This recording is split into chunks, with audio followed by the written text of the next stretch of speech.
நகருக்குள் தீ பிடித்து விட்டது. அரண்மனையை நோக்கி நெருப்பு வந்து கொண்டிருக்கிறது. சீக்கிரம் தப்பியுங்கள் மன்னா.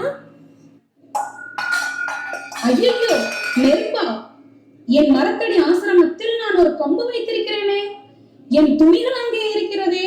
நான் உடனே போக வேண்டும். யார் அங்கே? உடனே நெருப்பை அணைத்து மக்களை காப்பாற்றுங்கள். மன்னா, நீங்கள் ஏன் மூடவில்லை? அரியணையில் அப்படியே அமைதியாக அமர்ந்திருக்கிறீர்களே. உங்கள் பொன் பொருள் அரண்மனை எல்லாம் எரி போகிறதே. உங்களுக்கு பயமாக இல்லையா? சுவாமி, மிதிலை எரிந்தால் ஒரு அரசனாக தீயை அணைக்க நான் உத்தரவிட்டுள்ளேன். அது என் கடமை. ஆனால் இந்த பொன் பொருள் அரண்மனை மீது எனக்கு எந்த பற்றும் இல்லை. இப்போது புரிந்து கொண்டேன் மன்னா. நான் ஆசைகளை துறந்து துறவி ஆனால் ஒரு சிறிய கம்பு மீது பற்று வைத்திருந்தேன். ஆனால் நீங்களோ ராஜ வாழ்வில் இருந்தாலும் எதிலும் பற்றில்லாமல் இருக்கிறீர்கள். இதுவே உயர்ந்த ஞானம். இதுவே பற்றற்ற தன்மை என்பதையும் நீங்கள் சிறந்த ஞானி என்பதையும் நான் உணர்ந்து கொண்டேன் மன்னா. வாழ்க ஜனக மன்னர், வாழ்க ஜனக மன்னர், வாழ்க ஜனக மன்னர், வாழ்க ஜனக மன்னர். காட்சி 5. இடம் குருட்சேத்திர போர்க்களம். கதாபாத்திரங்கள் அர்ஜுனன் மற்றும் கிருஷ்ணர்.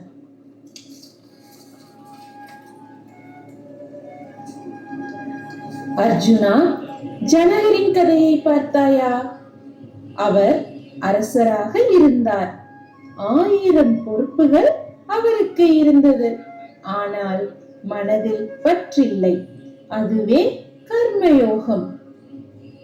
கிருஷ்ணா, நான் புரிந்து கொண்டேன். நான் போரிடாமல் இருப்பது கருணையினால் இல்லை, அது என் கடமையிலிருந்து தப்பிப்பது. அப்படித்தான் அர்ஜுனா, உன் போராட்டம் வெற்றி பெறுவதற்காக அல்ல, தர்மத்தை காக்க. ஆனால் இந்த போரின் பலன்தான் என்ன?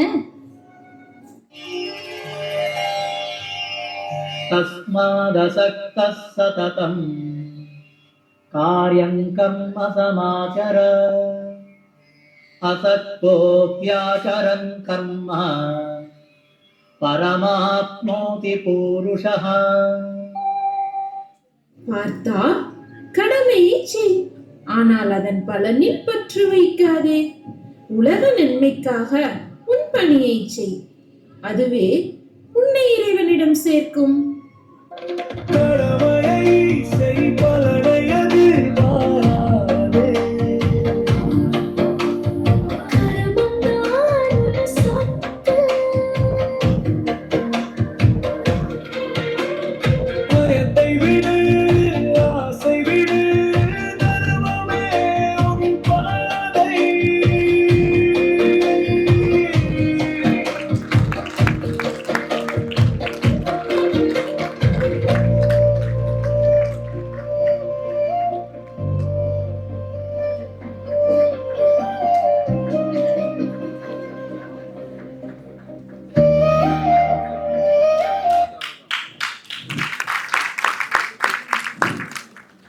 ஒரு செயலில் ஈடுபடும் பொழுது முதல் படிநிலை செயலை குறிப்பதாக மட்டுமே இருக்க வேண்டும்.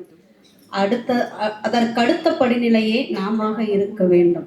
ஏனென்றால் மனிதர்கள் மாறுகின்றன, செயல் மட்டுமே என்றும் மாறாமல் இருக்கிறது என்பதனை கூறி, கடமையை செய், பலனை எதிர்பாராதே என்பதனை முத்தாய்ப்பாய் முடித்துள்ளமைக்கு நன்றியை கூறி அதனை தொடர்ந்து